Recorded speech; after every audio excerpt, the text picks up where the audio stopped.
taking you through the day's 15-game MLB slate, all of the teams you can want right at your fingertips today. I'm Chris Spags, joined by my good pal, the baseball savant, Jake Hari. How are you doing, Jake? Doing well, despite not winning the 100K last night. So, did you see that train up there, by the way? Oh, In yeah, the dude in second place who had like Yeah, four of them. Yeah. my God, what a night for that guy.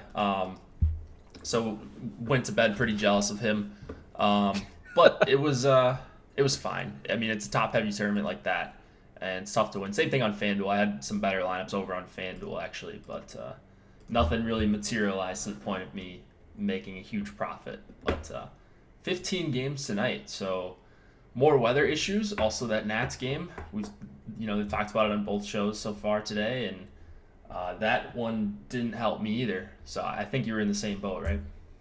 Yeah, I mean, I mentioned to Jake before I came on the air. I did something which we would generally advocate not doing yesterday.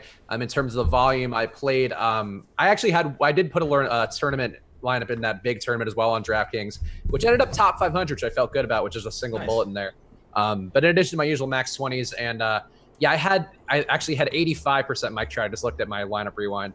So it went a little heavy on him, and it ended up being the right move because I think there are spots where you can just see a guy not failing in any possible way.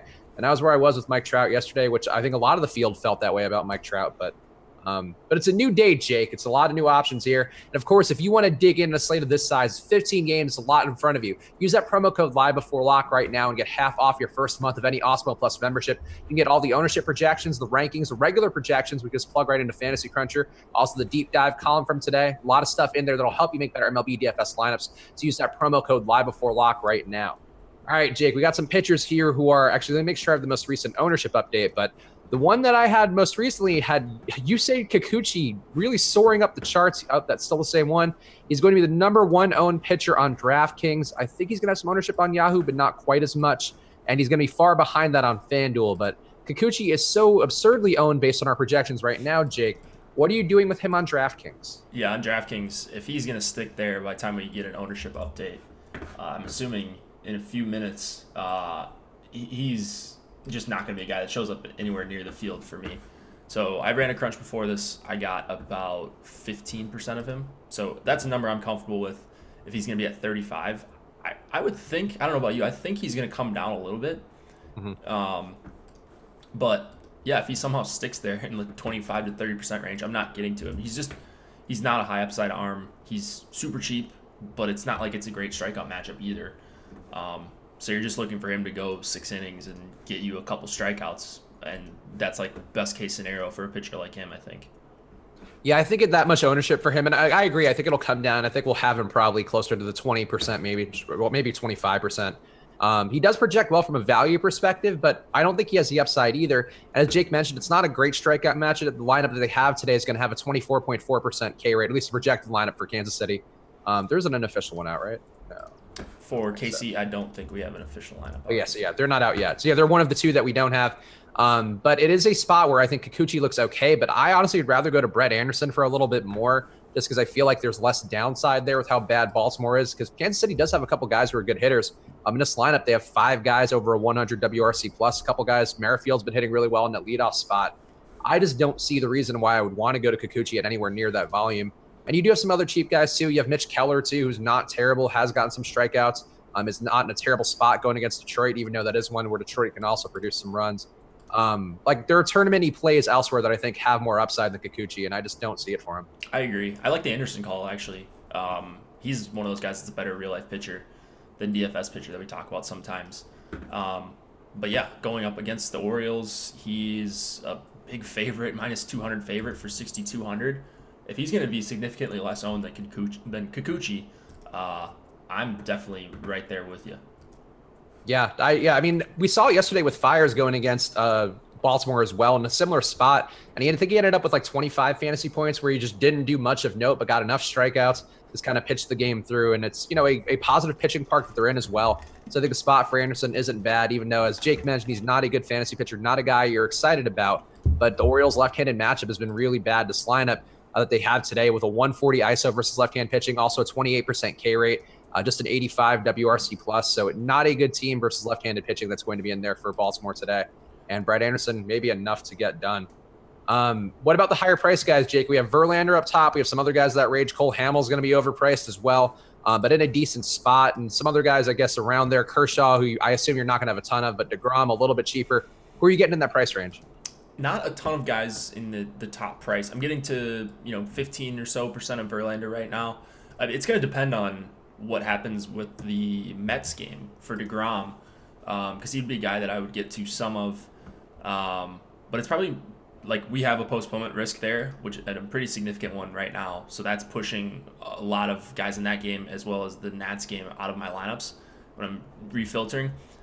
So it's mostly just going to be DeGrom for me right now, and then I'm getting to that mid-tier like everyone else is getting to that mid-tier. I thought I was going to get to more Kershaw this morning, like when I did the cheat sheets and stuff. But he's fine like for a floor, but I'd rather just pay the $700 and get to Verlander and get to one more value bat in my stack for like a guy in Verlander that has massive 35 plus point upside in basically any matchup. Yeah, I like Verlander the most of that group. I did get a little bit of Cole Hamels just because I think the White Sox matchup grades out really well for him. But I could circle back to that. Verlander, though, I think overall is in a good spot. The lineup he's getting also maybe not as great as it could have been in some spots. And Verlander, I mean, the thing with him, which I think would give you some pause, is that he's giving up some power on the year. A 4.5% home run rate for Verlander, and being in Cincinnati's park is also going to increase that a little bit. But I think he's still, even when he's had the bad days where he gives up a home run, sometimes he's given up to 3 or 4 home runs in a sitting. It still gets you the high 20s fantasy points. It's hard to imagine him totally failing here going against a team who has a 24% strikeout rate versus right-hand pitching. But Hamels, I think, is in a really good spot overall with the wind blowing in there. And the White Sox also, that bottom of the order there, I mean, the top 3 is good. Everybody else in that lineup is atrocious. So I actually don't mind Cole Hamels at the 15% that he has.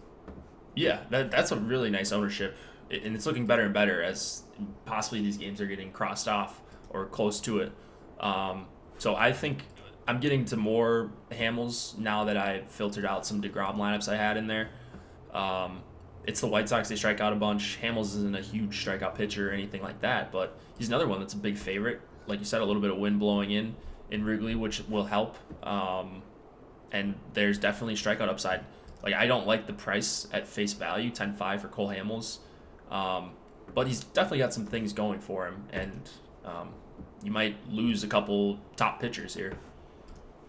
Yeah, I think that's kind of where I felt it, is I think he's okay. I have enough Verlander where I don't feel bad about the amount. I'm at least with the field on that. So to get to a guy like Hamels, I think a little bit, I think is an approach I don't mind. I don't quite feel the same way about Kershaw. I think he's in an okay spot, but I'm not sure I see the upside for him overall. Actually, I just haven't looked at that confirmed lineup they have, but going back to it now, yeah, I guess there are some strikeouts there for him, but he's not getting them overall in the year, just 8.4 Ks per 9. I think that could uptick a little, but I'd rather pay for Verlander at that price range too, and I can make a better case, I think, for Hamels than for Kershaw. Yeah, you're probably right. I mean, Kershaw and Hamels, I think they're right around the same K percentage overall this season. So it's not that outlandish of a take to say you like Hamels better than Kershaw. And I think looking at their ownership, they're similar. That ownership update was much earlier in the day, so once we get a new one, we'll have a better idea. But I would imagine they're going to be pretty similar in ownership. All right, let's go down a little bit in price, Jake, because we do have some guys who are going to pick up some ownership in that sub 10K tier. And I guess which guy are you getting who is above the Brett Andersons and beneath the Verlanders and Kershaws of the world? Which of those guys are you getting the most? So, just like mid-tier pitchers? Yeah, let's say of the Flaherty, Woodruff like kind of guys. Yeah, you mentioned those are my two guys, Flaherty and Woodruff, my two highest owned guys right now. I don't really see that changing. Flaherty's striking out 32+% of righties this season, going up against a very righty-heavy lineup, including the pitcher spot. He's also a big favorite. Is he the biggest favorite on the board? I think he is right now. Anyways, I really like Flaherty when he's going up against righty-heavy lineups, and now you go up against a righty-heavy lineup without a lot of power, and he's one of those guys that just looks way underpriced to me. Woodruff is another guy who, when I was looking into him a little bit today, he's just been really impressive all season. And, you shouldn't do research like this, but when you look at his DK game logs, like he's putting up 23, 20, 24, 31, 22. He's been really consistent, as consistent as a major league pitcher can be. He's obviously had a couple bad starts, but he's just been really good to me all season long. He's going up against a bunch of righties here too for the Padres, and then lefties that strike out quite a bit. Woodruff has been really steady. The 10.6 Ks per nine for him on the year, obviously a pretty solid number to go with. And even at that price range where he's still not in the high nines, on the low nines on DraftKings, I think that's fine enough. And we just saw yesterday, I mean, Chacin, he had a lot of issues in that game. Actually, that was one that I was also watching yesterday. Because Chacin, I'm curious about, and he got strikeouts yesterday, even though he really wasn't that impressive overall. I think Woodruff has better strikeout stuff, also limits damage more, doesn't walk guys, doesn't give up as much hard contact. I think the spot for Woodruff is really good. Being in San Diego as well, going to limit some of the power that you can have there. So yeah, I like Woodruff quite a bit. And Flaherty too, same thing. Another park does not give up a ton of production overall. And Flaherty has been getting the strikeouts. Miami does have a couple guys who I think are hitting a little better than people realize. I think they have 3 guys above a 100 WRC plus now. Like Ramirez has been doing pretty well. Cooper's been doing pretty well. I think Anderson, if you did want to try to get leverage on Flaherty, those 3, I think, Ramirez, Cooper, and Anderson would be the ones I would go with. But Flaherty overall has been good enough where I don't really see that as being a must-have here. So yeah, I'm comfortable with the chalk with Flaherty and Woodruff too. Yeah, for sure. I just think, a huge slate like this, people will try to get cute. I think those are the 2 guys that you play a lot of unless you're just trying to get contrarian for the sake of being contrarian. Oh, great. Here we go again with this Nats game.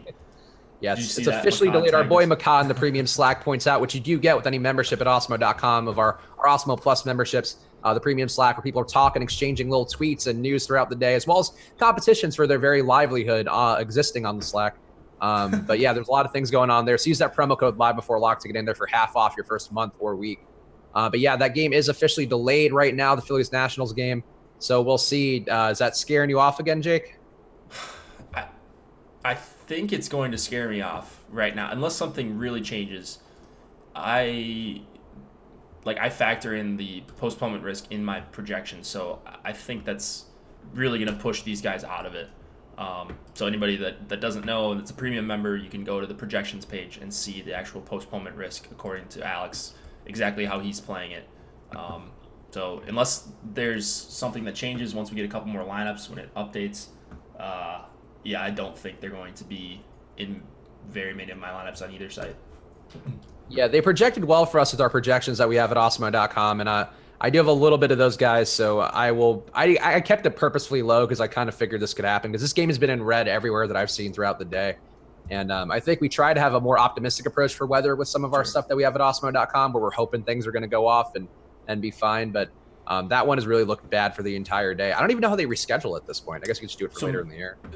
Alex just tweeted from the MLB Weather account, which is an account you guys should all follow. That's straight from Alex. It's MLB Weather. It's the Twitter handle is Awesemo Weather. He said that the Washington stack could potentially be worth the risk if ownership crashes. But he also said about the makeup games, they could play a doubleheader on Thursday. So it's possible both teams have a day off, and they would just make up these next 2 games, or the 2 postponed games if they postpone tonight. Got it. And also, yeah, another notification in premium Slack from our guys, El Negro Loco and Makad. The Yankees and Rays game will also be delayed today due to weather. Is that one also, Jake, that you've been planning around? No, we don't have a postponement risk for that one right now. So I think that one's going to be fine. But, yeah, wait, let me see here. Yeah, okay, so I was thinking Mets, they had a postponement risk, but that game's in Atlanta. So I'm getting my games, my regions mixed up at least. But yeah, I don't know. I'm not worried about that Yankee game. Definitely way, way, way more worried about the Nats game. Yeah, that's fair. It's a funny gift from the showstopper. Yeah, the DFS community not doing well with the Nats home games recently, and we'll keep our eyes peeled. Obviously, we'll update you guys as anything's come through, because obviously the weather can change fast here. And one last game, Jake, which I'm very interested in, which we'll talk more about in the hitting half of the show. But Detroit and Pittsburgh, also a yellow weather game right now. We have no risk of postponement right now on the site at Awesemo.com. But is this one that you're worried about at all? The Pittsburgh game? Yeah. No, not right now. And I hope it sticks that way because I really want to play a lot of Mitch Keller against Detroit. Just a team that strikes out a ton against righties. But no, right now I'm playing the Pittsburgh game straight up. Is there anything alarming that we've seen in the last few minutes on Pittsburgh? Because I'm not seeing. No, I'm just looking at everything right now, and that's one which I feel like all the other yellow ones are starting to come down now as being delayed. So that's one which I'm worried about, but we don't have anything on it, and I feel like Alex wasn't too worried about it on the deeper dive. So hopefully it's okay because I have a ton of Pittsburgh on both sides of the equation. Yeah. Oh, you have a ton of Pittsburgh hitters as leverage? Yes, I do. I do. Wow. They are my favorite stack on the day because I Whoa. think they're really underowned. Interesting. I'm not getting to much Pittsburgh at all, but that's one. So where were we at on Keller ownership earlier? In fact, So Keller, we have a 20% ownership, which seems pretty high, but he has been getting strikeouts pretty well. 11.6 Ks per nine, which just doesn't matter much because he only faced 40 batters in the major leagues. He's had decent strikeout stuff overall, so I don't mind the spot here. And as Jake mentioned, the Detroit lineup going against him is really bad at hitting versus right-hand pitching. A 28% K rate, just a 140 ISO, a 79 WRC plus, all of which are towards the bottom 10th percentile of the slate. So yeah, I'm okay with Keller, and I think if you could afford him, I would certainly go to him. I think over Anderson. The ownership though is getting heavy enough where I do have a little bit of Detroit, and I think Detroit could be interesting leverage if Keller does give up production. okay, yeah. I said that wrong. I was thinking of you were playing Detroit against Keller. No, I have a little bit of That them, makes but no, I sense. have much more Pittsburgh going against Norris. Got it. That Yeah. makes more sense. I think I do have more Pittsburgh than Detroit for sure. We just got an ownership update, by the way. Just All now. right, let's check that out. Let's see if there's anything weird that we just got in there. Looking at DraftKings, Kikuchi fell a little bit. He's still up there as one of the top 4 or 5 pitchers on the slate. Corbin nearly 20% on DraftKings. That's what I had yesterday. It didn't work out yesterday. I think I had like 30, 35. Not as bad as the Chubster. He had 50% in one DraftKings tournament. That hurt with all of the nearby Tanaka right there that could have been grabbed instead. So yeah, I knew I wasn't live, so I wasn't like tilting about the game. I thought it would play, and I saw Adam had a funny screenshot about saying the Nats game's gonna play because he just had he had Biggio with a 4-man Angels stack with all the highest players in Tanaka, and I was like hoping it was gonna play for his sake, and I saw some other people that were like doing well, but yeah, I would have been tilting my face off if that game, I really needed that game to play and I was live in the $5 or something. Yeah, there were some fun configurations with that Angels chalk yesterday where a couple of my better lineups had Biggio and the Angels, but I had LaStella in there, and LaStella just sat there and basically held his dick for the entire game. Well, every other guy on the roster, Tovar, everybody was going nuts, and LaStella just kind of, I think, got a walk and a run, which was a bit of a downer. Is that all he had leading off? Yeah. Okay. He had 4 points. Justin Bohr didn't really do too much, if I remember correctly. No, yeah, he had, I think, under 10 as well. But yeah, it was tough. It was tough to see. It's like being at a party and all your friends are making out and having fun or playing games, and you're just there looking at your phone. I played video games at parties back in the day. I didn't do much of the making out, but that also, yeah, video games also fun. I would agree. All right, what else? Anything else pitching wise that you're getting that we haven't hit on, Jake? There's obviously a lot of pitchers on the slate. Maybe somebody here that you want to get some leverage on, but I think we covered everybody that I have. Let me do a quick look. I did get to some Norris just because he's cheap. Boo. And then when I filter out lineups, I got to some Ivan Nova, actually, which is really scary. But he's a guy that DK just continues to price down as not even a starter. He's priced below some of these long relievers or these openers. So he's 5K with the chance, if things go well, to go pretty deep into the game. Just more of a pivot off of Kikuchi. So I did get to some Ivan Nova, but yeah, I think we pretty much hit on everyone. Inoa, did you get to Inoa at all? I do it. So I'm looking at my stuff now. I have one lineup of Nova, one lineup of Inoa, and one lineup of Kikuchi. So they all kind of grade out the same to me, to be honest, in terms of their potential.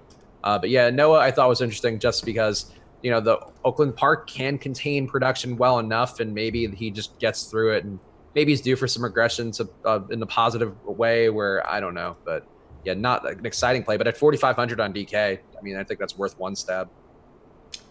Chalky McChalkerstein in chat. I tried to tell everyone that DC weather was predicting rain yesterday, just like today.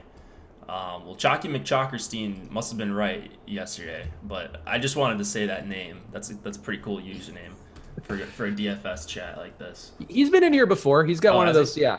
Yeah, he's got a. I mean, that's a memorable name to go with, but I've definitely seen him in here before.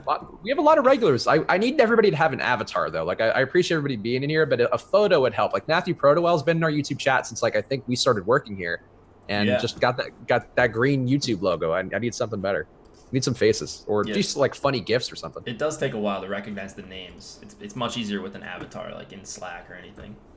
Well, when I'm in the Four Corners video, my short form video, if you're not watching that in the YouTube channel every day, I was dispatched as part of my stuff to reply to all the comments initially to make sure like we're engaging and all that, because a lot of our shows, we don't have enough time to engage the right way. And I've learned the names because you see enough people popping in every day. So it's like, oh yeah, Steven comes in. He's always like saying something nice and has like his thoughts. And but if just in the chat, sometimes the names just going by real fast. You gotta be memorable. You gotta be memorable like Sean B. Just spouting takes. Yeah, for sure. There's multiple ways to be noticed, but yes, of course. Andrew Mock as well. I'm not just giving shout outs to everybody, but many of you, I recognize your names and your faces and your logos and your all their things. Yeah. All right, let's somebody join Premium Baseball and is getting emojis in response. That's funny. Clown emoji and the fish emoji. Anyway, anybody else pitching wise? Jake, Logan Allen, does he interest you at all going against Milwaukee? No Allen. Let's see, I got to 11 guys right now in total, over 5%. And that's probably, that number might get even smaller once you take out like DeGrom.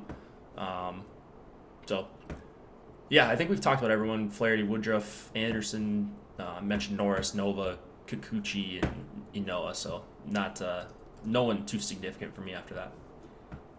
Okay, yeah, so that's about it. We got 3 minutes till home run picks. I'm trying to see if there's anything else pitching-wise worth dwelling on at all. Yeah, Zach Plesac, somebody was talking about in the chat earlier. I think people are curious about him maybe, and he's been getting hyped up by the Indians organization because they think that he's a guy they can bump up the rotation if they traded Bauer, or I guess Clevenger if they even traded him. They're trying to trade Bauer? That was one of the rumors, that if they continue being bad, they might trade Bauer. Oh, okay. If they continue being bad, which they probably will be, but which they're close to being at that point, I think.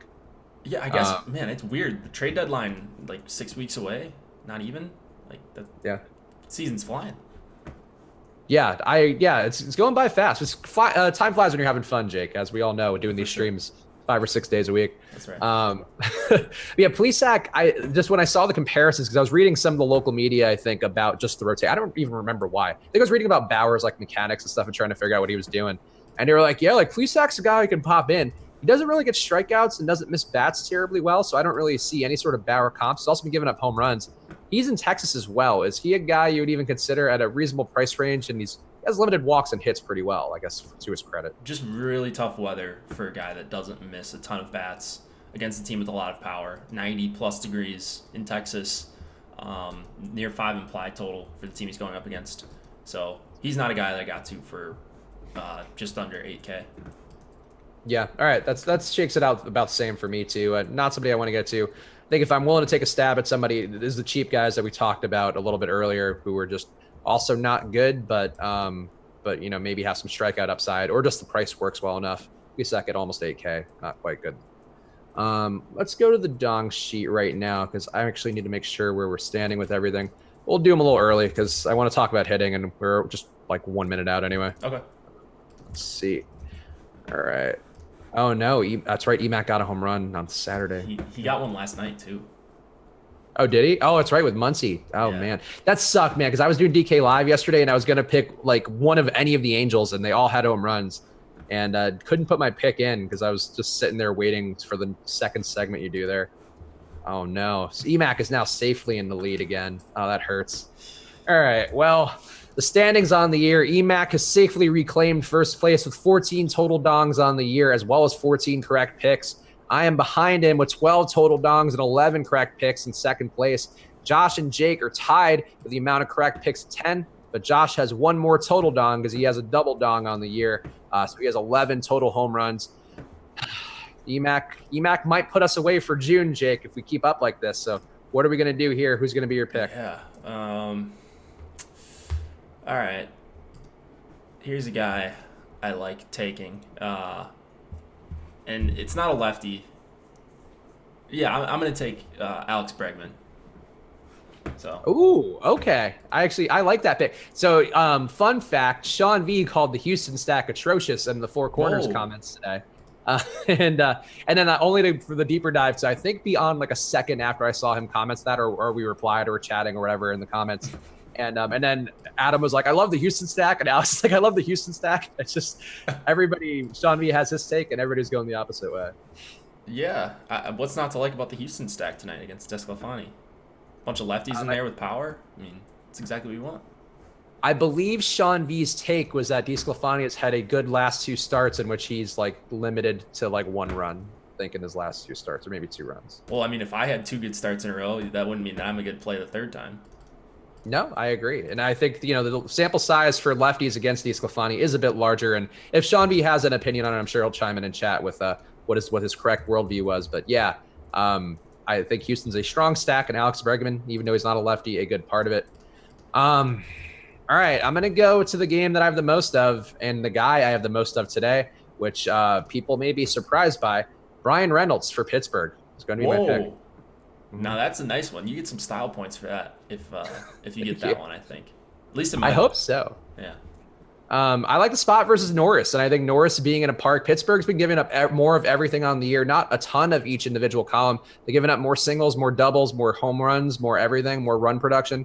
And Norris is a guy who doesn't really strike guys out, and Pittsburgh is just a professional hitting team. So Brian Reynolds is one of my dudes. Professional hitting team. Yeah. That's accurate. I mean, everybody in MLB is technically, but I feel like teams to me who like don't strike out a lot, who get on base and then will do damage when they get guys on base. That's sort of what I would qualify as a professional hitting team. So like, I just think Pittsburgh, they're better than people give them credit for, and I think that's why their prices are kind of where they are now. They're like Minnesota for when Minnesota was kind of under-recognized. Yeah, Minnesota was hitting like 6 homers a game, but yeah, more of like an old school approach. I think you're getting with Pittsburgh. Yeah, they'll death by 1,000 cuts you, but they'd have enough power too, and hopefully Reynolds is that guy. Take advantage of the power. There's a lot of weather in Pittsburgh. Somebody's saying that's the risk of it. If there's a weather issue in that game, I feel like I'm going to make a backup pick just in case. Oh, you know what? This guy just should have been my pick. Well, now we know the rules though. All right, if the weather is screwed up in that game, I'm going with Yordan Alvarez, but otherwise I'll stick with Brian Reynolds. The Pittsburgh weather's going to be fine, I think. I hope so, but just in case, I'll put that one in now because that I meant to go with that one because I wanted to also spite Sean B with my pick, but instead I'll stick with Reynolds. Emac, did you see Emac's pick, David Peralta? Emac's got David Peralta in officially on the board. So if you're tailing Emac picks, which has been a good approach other than the last few weeks, he's hot again. So now you can follow a hot Emac. He's such a streak shooter. He really is. That is. He went like 30 days in a row without getting one, and now he's right back at a couple straight. Yeah, that's the Emac way, I guess. What a run.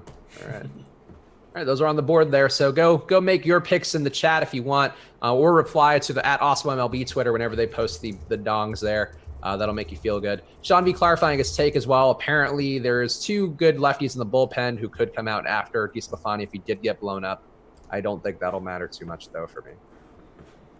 Yeah, I'm not concerned. Yeah. All right, Jake. Let's talk about my number 1 stack since we already hit on them in vagaries, but Pittsburgh is the one that I'm going with the most today just because under 5% owned, I mean, pretty much across the board. Only guy's going to have ownership is Jung Ho Kang, who's at a good price too. So if you want to have him in there, he does work, even though I'm not as crazy about him. But I like these guys. They have they have 4 hitters above a 107 WRC plus in that top 6.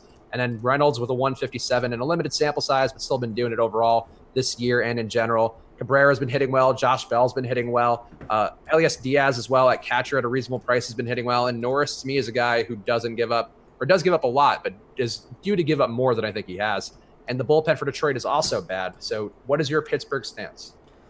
I don't really have one. There's just other teams that I like better. So, okay. 15 game slate. I'm not ending up on a lot of Pittsburgh. I did get to bits and pieces of, looks like a couple of their guys, Elias Diaz and Starling Marte. I got to some Jung Gong, but no one above 10% for me right now. I wonder if that changes just a little bit once we have an ownership update though. Things because we didn't have guys projected at first, so yeah, I don't know. I don't have a ton of Pittsburgh, but you're kind of making me want to get to a little bit of them. Yeah, I just, I feel like I've had a good read on Pittsburgh on the year, and it seems like the spot where I like to go to them, where just nobody's on them, because I mean it is a weird combination of price and I think matchup, but yeah, I don't know, just not a lot of ownership on them, and you have to pay premium prices for a few of the guys. I'm not crazy about Marte at his price, but Josh Bell I really don't have an issue with. Yeah, I don't know, they're my number one, so that's what I'm going with. Who's your number one, Jake? I think right now my number one is probably Houston. Just a lot of even exposure across the board, a lot of stacks against Desclafani. So sorry, Sean V, but Houston's up there for me as one of the better values on the slate. On FanDuel especially, they come out as a pretty good value with Gurriel at 3K, and then these guys at the bottom of the order are all 2,600 or below. So pretty easy to fill out a 4-man stack over there. On DraftKings, not as good of a value, but I do just love taking power against Desclafani whenever I can, especially from the left side. So Brantley and Alvarez, two of my main targets in that stack. But even like Tony Kemp at 4,100 is a guy I like quite a bit. Yep, I agree. And also the dual position eligibility for Kemp helps out on DK, and he has the same lefty matchup that we've talked about going against Desclafani that's going to hopefully benefit some of these guys. Yeah. Cardinals, Oakland, just two teams going up against questionable pitchers at best, also poor bullpens. And then St. Louis is a team I just love stacking because they've got a ton of power. Carpenter hasn't been great this season. The deeper dive guys talked about that. But you still got Ozuna, DeJong, and Goldschmidt. And then you get Yadi Molina for 3,400, who's a guy that grades out as a good value. So I like how that stack sets up against Yamamoto. Well, don't blow them all, Jake. We got to fill a half hour. Yeah, I'm with you on the Cardinals. I think they're an interesting one going against Yamamoto. And yeah, as you mentioned, the deeper dive guys did go at length at that, saying that perhaps Yamamoto's season thus far has been a bit of a mirage. Also, the Kansas City lineup came out, and Baltimore's. So I think we're now just waiting on Milwaukee. I'm crunching now just because I don't think I'm going to have a lot of Brewers anyways. But that's fair. We'll see. Yeah. Not the park for them, given their reliance on hitting home runs. Yeah, exactly. That's a good point. So yeah, the Cardinals overall I think could be a little bit interesting. Who was your Oakland? Yeah, I'm with you on Oakland. Excuse me. Oakland, to me, I think the issue really is the park there. Like, I do think Inoue can maybe get lucky and start to limit the production well enough, because he does struggle with home run power. I think that's been one of the big issues with him. And he has done an okay job missing bats, at least for his price range. And the lefty stuff, I mean, there aren't any lefties going against him, which I think is going to help him out for the most part. I mean, you have Matt Olson in there, and then Robbie Grossman going from the other side of the plate as well. I guess Profar too, but none of those guys really super worrisome in terms of a lefty matchup. But he's been pretty good versus lefties. He's been really bad versus righties overall. So I don't mind Oakland either, and I think that team total as well. They've been one of the top teams on the slate pretty much the entire day, with that 5.6 implied runs in their favor. And the ownership has caught up to it a little bit, but not as much as you would think. Yeah, I thought they would be higher owned when I was looking at stuff this morning. Like Chris Davis is going to get ownership, of course, but like all these guys are priced in the mid-tier. Solid value, I think, for guys like Olson. Semyon's okay as a value, and then like I think Chapman's also a really solid value batting second against Inoue. So I love the top four, and then like the bottom five aren't great. Bo Taylor, Profar, Robbie Grossman, those guys aren't spectacular values, but I want to stick to the top of this lineup when I am getting to Oakland. Also, apparently, the Astros-Reds game has now been delayed. Our guy El Negro Loco points out in the premium Slack. So we got another game in delay to add to the Yankees game starting in a delay, the Nationals game starting in a delay, and is there a third one that I'm missing? No, that's it so far, right? I think, yeah, there's 3 delays. Yankees, you mentioned the Reds, and then the Nationals. The Nats. So have fun with the Nats game. Well, yeah, we'll keep mentioning all the games as they go into delay. I swear to God, Pittsburgh, don't you go in. I will fight you, Pittsburgh. The entire city of Pittsburgh. You're a tough, steel-working city. Please don't let me down and be scared off by some rain. Yeah, I'd be careful fighting that city. That's true. There are a lot of meaty paws in the Pittsburgh, I guess, fandom and just city in general. All right. Let me give you one more stack that I have and we can debate it. Oh, Cleveland. So this one even shouldn't be a debate, I guess, because they do come up a lot with our projections at Osmo.com, which you can also get with that promo code live before lock for half off your first month or week of any package you want to choose there. I am terrified of rostering Cleveland, and they keep projecting well, and they keep having good prices, and they keep being in good spots. And now they're in Texas in a nice warm weather day. And I don't want to be there. And I don't think that Samson is as bad as maybe it may seem. I don't think he's good either. But Cleveland terrifies me, Jake, but they're coming up a lot and they're going to be owned a lot. What are you doing with Cleveland? Yeah, they're going to be owned a lot, but I still think like I'm getting to Ramirez and Lindor quite a bit, as we almost always do if you use the projections on the site. I'm getting, I like that I'm getting some Ramirez filtered out. Like I'm not getting way over the field if he's going to be around 20%. So I like that. I'll be using Cleveland sparingly. It's going to be some full stacks just because they're obvious value. But it's not like they're my number one stack on the night or anything. There's a couple I have ahead of them when you factor in ownership. So, and that's really the same across all three sites. So Cleveland, Yeah. I mean, just obvious value in a really good park. But maybe maybe you fade one of Kipnis or Ramirez if you are 5-man stacking Cleveland to get different.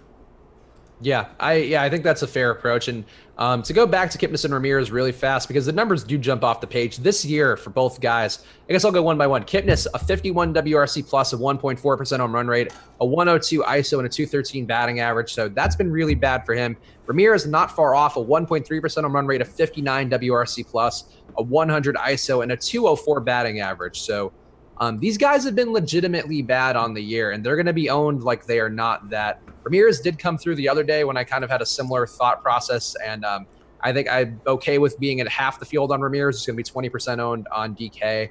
I think, let me just double check if he's going to be on FanDuel. But he's also going to have some ownership on FanDuel as well. He's going to be one of the top owned guys at 20% on FanDuel too. So what about Yahoo? Oh, he's going to be the top owned guy on Yahoo at 40%. I just think you don't need that much Ramirez. I don't think he's that safe of a play, and I would come in under the field on him because I just simply don't trust him at this point. Yeah, Cleveland's one of those stacks that you just need to do something different. Like I wouldn't stack it up 1 through 5. If you're stacking it, maybe 4-man stack, maybe use them as mini stacks, which I'm using them as quite a bit because it's very possible a couple of their hitters do very well, but I think they're coming in still a little bit over-owned in the top stacks tool on DraftKings. I'll check that out. Yeah, they're coming in a little bit over-owned, which you would expect.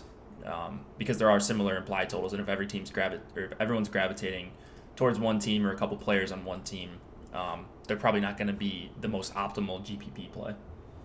Yeah, they are. They do still have the best chance of being a top stack on the top stacks tool that we have at Osmo.com. So for whatever that's worth, but as Jake mentioned, yeah, about 1.7% more owned than they are their chance of being a top stack on DraftKings. On FanDuel, similar thing, 6.7% chance of being the top stack, 12% ownership on them. On Yahoo, going to have a 7.9% chance of being the top stack, but 14% ownership on them.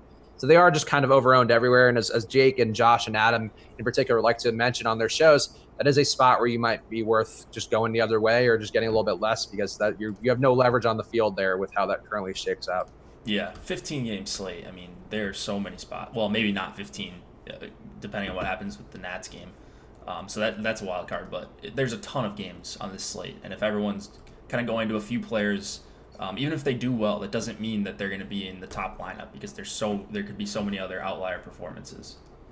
Yep, I would agree. Pedrito PR asking, I guess we'll take requests for any stacks people want to hear about as well because we're going to talk about the ones that we like the most, but if one that we just didn't mention comes up for you guys, let us know. But Pedrito PR asking about a Cubs stack, particularly on FanDuel. I'm not crazy about the Cubs today. I actually don't have a lot of Wrigley bat exposure. I know people have been talking about him a lot throughout the day.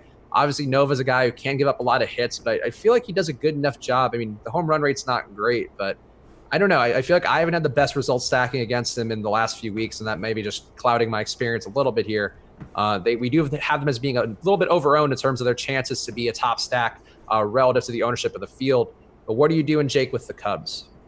I don't mind the Cubs. I thought, looking at it last night and this morning, I thought I was going to get to a ton of them, but they're just other teams that project as well as them and have a higher total, or better than them. So they're actually more of a contrarian play. I thought they were going to be the chalk when I first looked at it, with $4,400 Schwarber leading off and $4,600 Baez. So I like those two guys as values. The top four is great. So if you're going to a four-man, maybe you just stack up the four best hitters on their team. The secondary guys are tough, and outside of Cargo, you're not getting a huge discount on any of them. So, I thought I was going to get to more Cubs, but it appears I am not. Yeah, I don't hate the spot going against Nova in general. I think the thing with him is he does limit hard contact pretty well, 35% hard contact rate, and he keeps fly balls down as well. It's a 27% fly ball rate. I think that can kind of hurt the production if you are expecting home runs, but I guess in Wrigley you are going to hit more triples and you are going to be able to kind of knock it around the park. So it could be a spot that I'm just not on enough, but I don't know. Just them being over-owned relative to their potential and the wind blowing in, and I just think Nova may be able to keep it down enough where they don't have a big day. Yeah, and if he does, I mean, he could be the guy. He could be, not to give a spoiler, but he could be the Paul Blackburn of the night. He could. There you go. Way to tie it all together, Jake. Yeah. Let's see here. What other stacks you? Oh, what about Arizona? Because they are a stack I've heard people talk about a lot today. I do have a little bit of them, but maybe not enough, because we're going against a guy who is in Sensatella, who's just not good in general and isn't good at Coors, isn't good away from Coors. Maybe does limit the hard contact and home runs well enough, but doesn't do anything well besides that. And the roof is open there, and it is going to be over 100 degrees in Arizona today. Any Arizona for you, given that they also have a tie for the highest implied total on the day? Yeah, no humidor in effect. One of the highest totals on the board. I love when teams are priced up and also have a high total, because like when it's the highest priced team or whatever, people gravitate to another team and you get a big ownership discount on these guys. So if you can make it work, I love the idea of getting to Arizona. I wasn't getting to them earlier. I would be surprised if I did not get at least a few Arizona shares on both sites, but specifically DraftKings, just because once I filter out for ownership, the reason I'm going to get to them is because, ownership-wise, they're going to pop up for me, but like when you plug them into an optimizer, they're not going to be great. So that's why you cap players. That's why you make more lineups than you need, because when I grade out the entire lineup as a whole, it's not like you're sacrificing that much with projection compared to another team that's lower priced, and you do get that really nice ownership discount on Arizona. So I hope I get to a lot of Arizona. Yeah, I like Arizona, and I think Emacs home run pick as well. David Peralta looks like he's in a strong spot here. Every time you're getting him versus a righty, he does have pretty good potential there with a 144 WRC plus, making good hard contact as well with a 48.4% rate. Just a good guy overall, and not a bad price either. Kettle Marte to me is a little tough to pay for, because I really don't like paying $5,500 for Kettle Marte, and maybe that scares people off the stack overall. But yeah, I think mini stacks would be a move here. I do have some Walker, I have some Escobar, I have some Jones.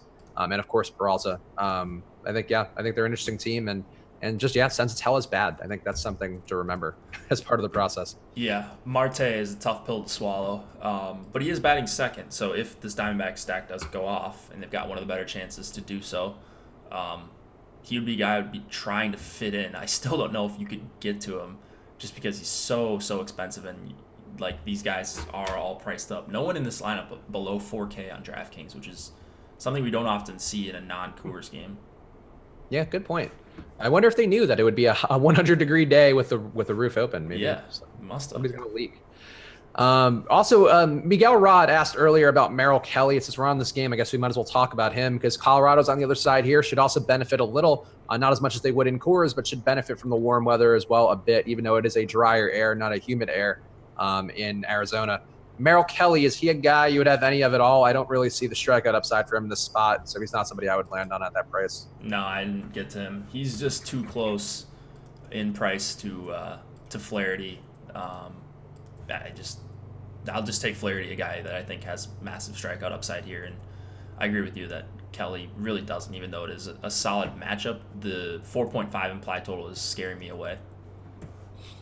Yep, I agree. I think it's not high enough to get there for me on this slate, and not dying to get there. I guess I would prefer in general. I think I get to Colorado a little more because Arenado and Story jump out more when they're going against a lefty versus a righty. It's just not quite as unique of a proposition, even though they're fine. They're fine enough. Yeah. Anybody else stack wise you're getting who's weird? That's weird. We haven't really talked about the Angels, the last night's darling. So I got some Trout and Ohtani right now. Weird stacks. How about KC? KC against Kikuchi. They came up with our projections for me, and they are interesting leverage. But go on. Why do you think they'd be a good one? Kikuchi's not a guy that misses a lot of bats. You know, it's KC, but they do have some good bats at the top. Merrifield versus lefties. He's had a lot of success in recent years. Mondesi can hit either side. Solaire's a guy who can hit lefties really well, and then Bonifacio is a guy who, if I recall correctly, can really only hit lefties. You get a $2,500 catcher as well. Maybe you don't have to full stack them, but 3 or 4 man, I think that's pretty appealing on DraftKings. Yeah, I would agree. I think they're not in a bad spot, which is also why the Kikuchi ownership just kind of baffled me too. Like the Royals overall don't look terrible to me. Not necessarily ones that I'm dying to get to overall, but I agree. Like I think they could be interesting leverage on Kikuchi, and the prices aren't bad enough. If you're making 150 or even a 20, I think having 1 or 2 of them does make sense, and could be interesting leverage given just that Kikuchi's still going to be highly owned, it looks like.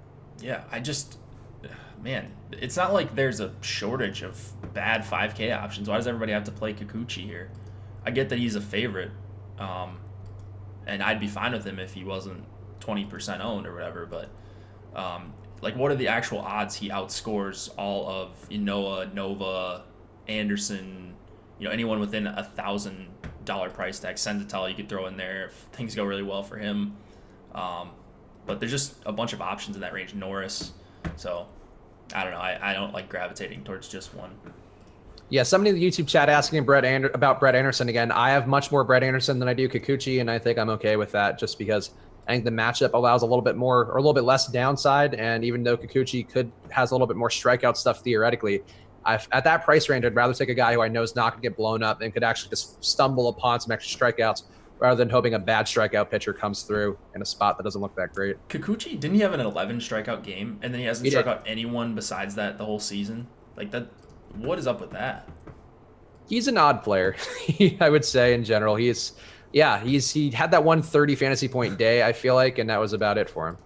That's crazy. I mean, you see like 7 or 8 sometimes, but 11 out of these guys that don't miss bats, the old Mike Fiers treatment, I guess. Oh, I guess it was 10. It was 10 going against Cleveland on May 3rd, and his second highest behind. Besides that, he had a 6K day versus the Minnesota Jakes. Interesting. I mean, okay, so I guess he's got some upside in him, but he's like tournament-y in like the worst possible way, where he does have. So on the year, his ceiling is 31.3 fantasy points or 31.35. He's also had 2 games under -10. I just think like median projection he's going to be fine, but like his upside, I think his realistic upside here is probably like 18, like a 90 percentile outcome, something like that, without putting any math behind it. But I think that sounds about right, and that's a fine score for 5K. But I don't know that he's going to be the difference between winning a tournament or not tonight.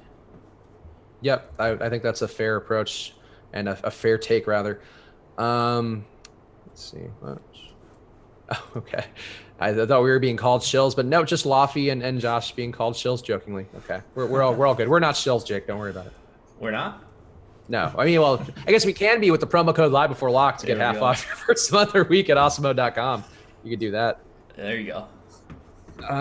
Which FanDuel sneaky stack do you like if doing a single entry GPP? For this particular situation, I will rely on our top stacks tool, which you get with that premium membership at awesemo.com.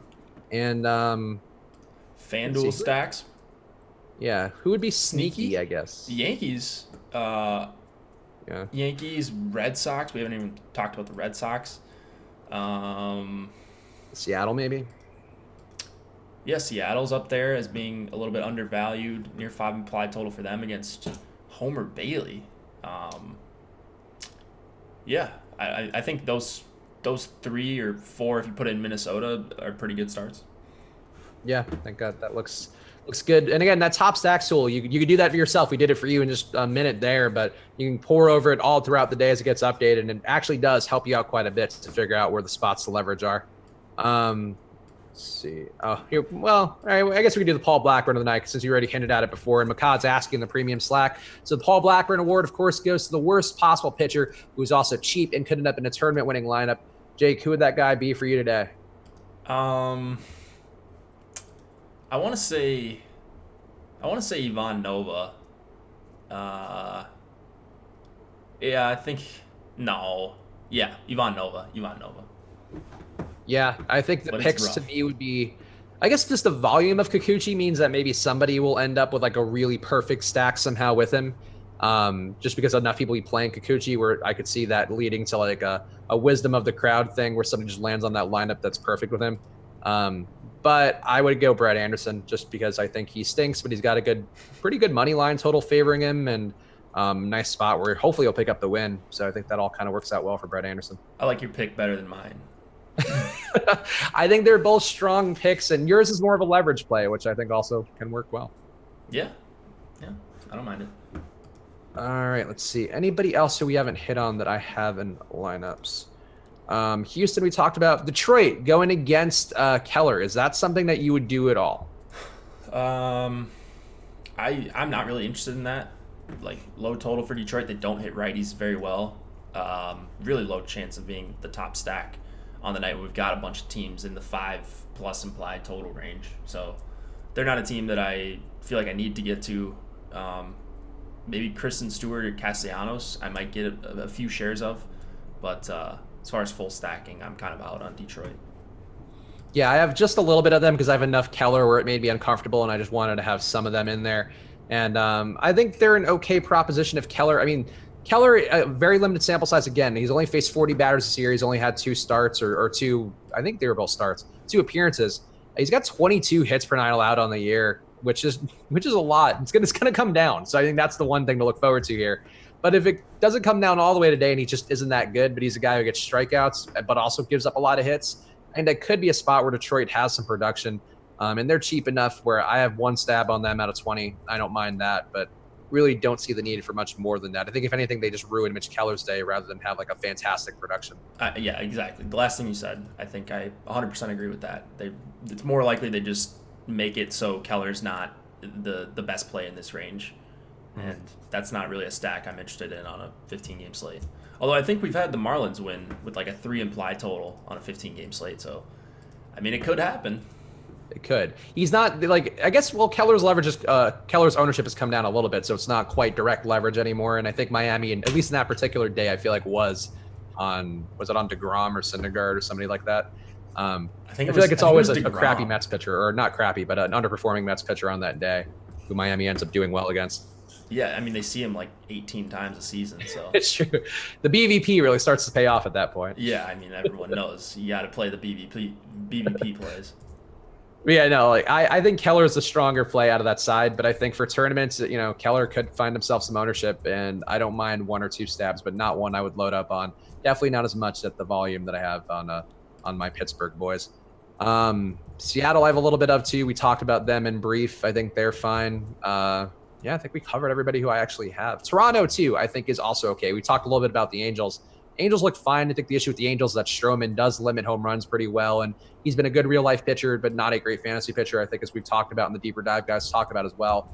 Toronto going against Skaggs, a little bit interesting because Skaggs gives up a lot of hard contact. He does strike guys out well, and Toronto will give you strikeouts. But I could see them kind of having a power day versus him because Skaggs isn't a great pitcher. Would you have any Toronto, Jake? I like the Toronto call. I mean, I like Vlad Guerrero.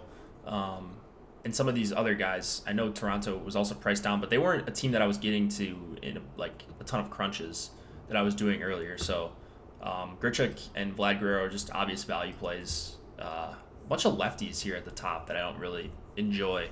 3 lefties in the top 6, so not one of my favorite teams to stack. Yeah, I like Biggio. I mean, like Biggio, he's a weird hitter, man. Like he's had no power so far in a limited sample size versus lefties, and then versus righties, he's either hit home runs or like not done anything, not gotten on base, not gotten a hit. he's an interesting player, but this is not the spot for him. I think. I think Toronto's okay. I don't mind some of the smaller stacks like Gurriel and as Jake mentioned, Vlad is always fine, and Sogard can hit lefties decently, so I wouldn't hate him, but yeah, not one to load up on. I think taking the power hitters who are cheap, like a bunch of power guys like Tellez and Grichuk, them all under 4K could be a little bit interesting, I guess. Yeah, I like it. All right. Anybody else? Anything else weather-wise that we're looking at? Let's update everything. I am about done grading out my lineups here, so I'm just working on getting everything uploaded. But I can't say for certain, but I'm pretty certain I'm not going to have anyone in that Washington game. If I was going to, it would just be like a full stack in hopes that it plays and it goes nuts, which is possible. I'd rather have the Nats stack, but Corbin, I don't believe I got to any of him, which I'm fine with. He wasn't like my favorite option anyway, and now if he's going to get any ownership, plus the risk of rain, I'm kind of out on that altogether. And the other game that I'm not getting much of, if any of, is the Mets game with DeGrom. So wasn't going to get to a ton of them anyways, but now with a little bit of the added weather risk, definitely didn't. Yeah, all right, that works for me. And I think I may come off my Washington. I didn't have any of the pitching in the game already, but I think I'm going to also kill the I might keep one lineup in just in case. I like the spot for Soto so much, and I just want to play Soto versus freaking Arrieta, and it's impossible to make that play happen, apparently. Can't have the fear of missing out, as Alex said in one of his articles. Fear of missing out, that makes you a worse player. So true. That is fair. The FOMO is a real thing in both real life and in DFS. Yeah. I've got it in real life all the time, but not so much in DFS. I'm sure you're not missing out on anything out in Minnesota, Jake. Don't worry. Pretty nice place here in the summer. Winter, I agree. It is very depressing out here, but in the summer, it's nice. Lake life, bro. Mike Fincher saying, oh God, a little lightning net strike never hurt anybody. Bunch of pansies this generation. That is fair. Play through lightning. Yeah, play through everything, right? Especially the Pittsburgh game. That one in particular. Let's not sweat that one at all. I think you're fine in the Pittsburgh game. For what it's worth, I didn't adjust anything based on a postponement risk. So good.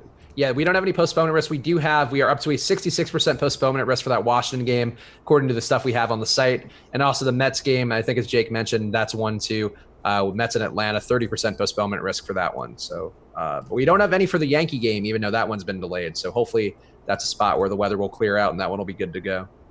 Okay, so I'm pacing in my lineups right now, and I've got one $111 ticket in that immaculate inning or whatever that I won.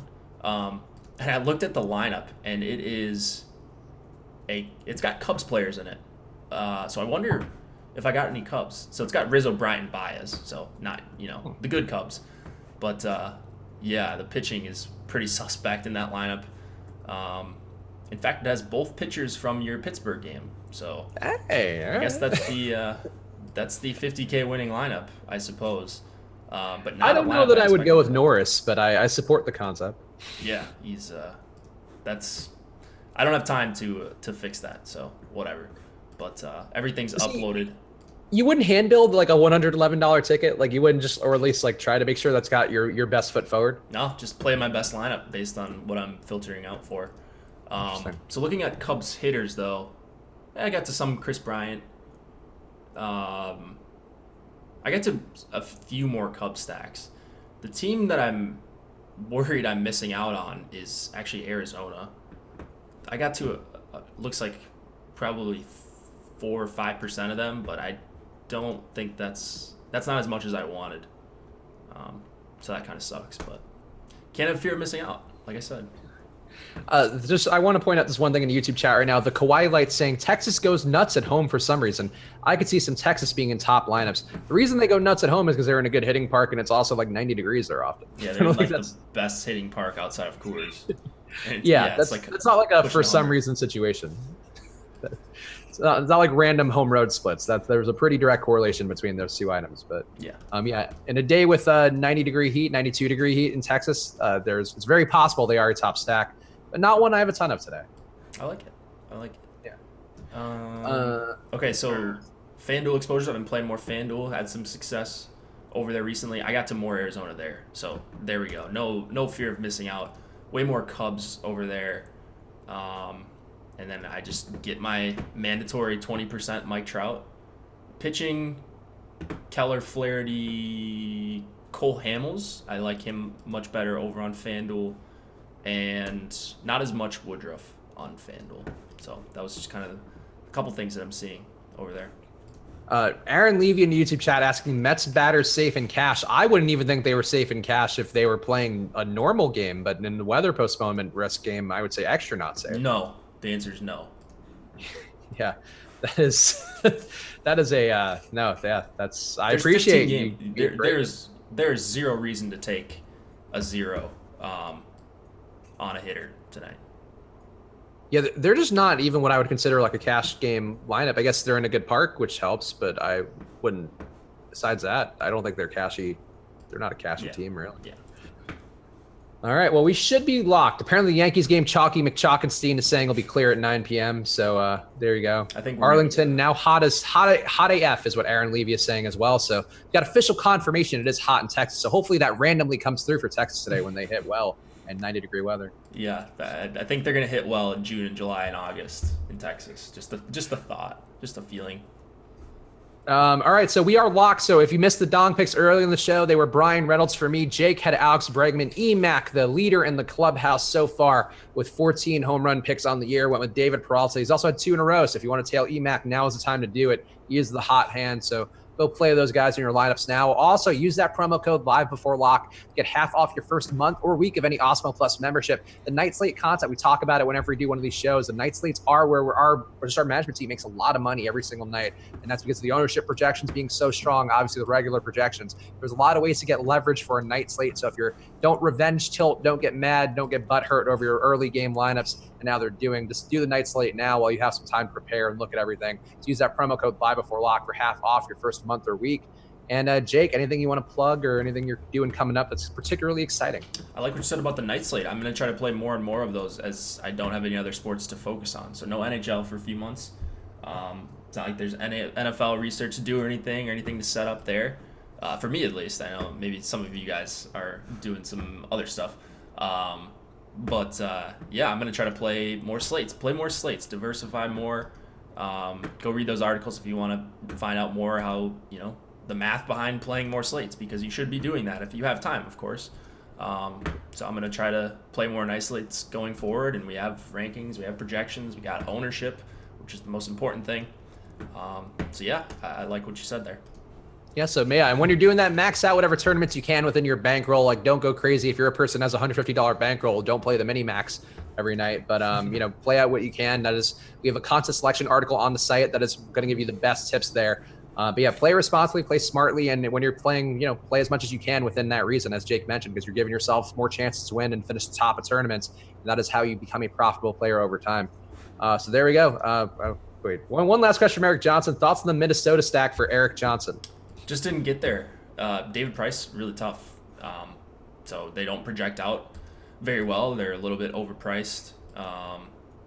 So if you're on them, they're not going to be owned at all. So you're going to get them. You're going to get a team that has arguably the most power in the MLB thus far at very little ownership. So there's your case to play them, although I'm not playing much of them. Yeah, me neither. I think Price is a good enough pitcher on the year. I was surprised he got shelled that last time he pitched, and I'm not trying to go against him. And Minnesota's park has been, I don't think it's hot enough to fix the issues where it's been containing power pretty well. So I don't necessarily see the upside. But yeah, hit that like button on the way out, guys. We appreciate it. We'll be back tomorrow for more shows on this channel. So subscribe, hit that notification bell. Whenever we go live with any content. We appreciate you guys for watching, and we'll see you guys again soon. Good luck.